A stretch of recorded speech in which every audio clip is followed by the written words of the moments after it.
Hello friends, നമ്മുടെ dragon ഫ്രൂട്ടിന് ഈ വർഷം കായ്ച്ചിട്ടുണ്ട്. നമുക്ക് 2 പഴുത്ത കിടപ്പുണ്ട്, നമുക്കത് പറിക്കാം. അതുപോലെ വേറെ കായ്കളും കിടപ്പുണ്ട്. ഇപ്പോൾ നിലവിൽ 2 പഴുത്ത ഭാഗമായി കിടപ്പുണ്ട്, പറിക്കാൻ ഭാഗമായിട്ട് കണ്ട അതിൻ്റെ കളർ കണ്ടോ. ഇതിൽ മലേഷ്യൻ റെഡ് ഇനത്തിൽപ്പെട്ട ഡ്രാഗൺ ഫ്രൂട്ടാണ്. കഴിഞ്ഞ വർഷവും നമുക്കൊരു 10-30 കായ കിട്ടിയതാണ്. ഈ പ്രാവശ്യം ഇതുപോലെ പച്ച കിടപ്പുണ്ട്, പഴുക്കാറായതും കിടപ്പുണ്ട്. 2 ഭാഗമായി കിടപ്പുണ്ട്, നമുക്കത് പറിക്കാം. അതിൻ്റെ ഇവിടെയൊക്കെ കിടപ്പുണ്ട് കേട്ടോ. ഭയങ്കര ചൂട് കാരണം നമ്മൾ ഓലയിട്ട് മറച്ച് വെച്ചേക്കുമായിരുന്നു. ടെറസിൻ്റെ മണ്ടയിലാകണ്ടേ, ഭയങ്കര ചൂടാണ്. കാരണം ഓല ഇട്ട് തൂക്കിയിട്ടേക്കായിരുന്നു മറവിന് വേണ്ടി. ഉണ്ടോ, ഇതിൻ്റെ സൈഡിലൊക്കെ കാ കിടപ്പുണ്ട്.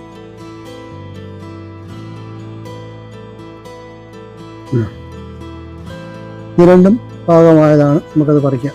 ഇവിടെ ഈ സൈഡിലുമൊക്കെ ഒരാഴ്ച കഴിയുമ്പോഴത്തേക്ക് ഇതും ഫ്ലവറാവും, നല്ല ഫ്ലവറായിട്ട് വരും.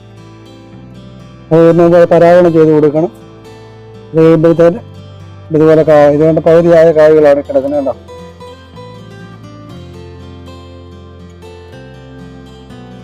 ഇതുപോലെ ചെറുത് കണ്ടത് പഴുത്തു പോയി, മഞ്ഞ കളർ വീണ് പോയിട്ടുണ്ടെങ്കിൽ അതങ്ങ് പഴുത്തു പോകും കണ്ടോ. അത് നമ്മൾ ഇതിൻ്റെ പറിച്ച് കളയേ രക്ഷയുള്ളൂ, അല്ലാതെ രക്ഷപ്പെടത്തില്ല. ഇതൊന്നും കുഴപ്പമില്ല, ഒക്കെ രക്ഷപ്പെട്ടു. ഇതിന് ഫ്ലവർ ആയിക്കോളും. അപ്പോൾ നമുക്ക് ഈ 2 പറിക്കാം.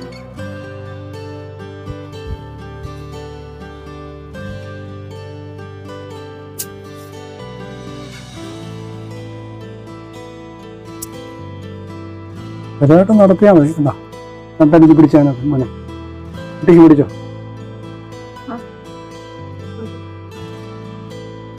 അതിനൊന്ന് തിരിച്ചാൽ മതി.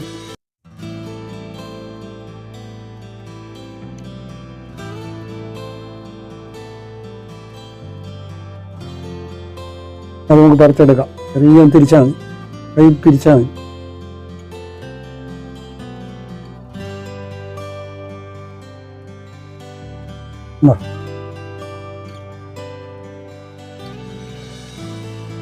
നമ്മളെ ഭാഗമായതാണ്.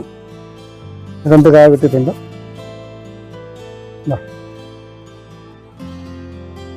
അങ്ങനെ 2 കായ കിട്ടിയിട്ടുണ്ട്. നല്ല കളറായി കേട്ടോ, നല്ല സൂപ്പർ കളറായിട്ടുണ്ട്.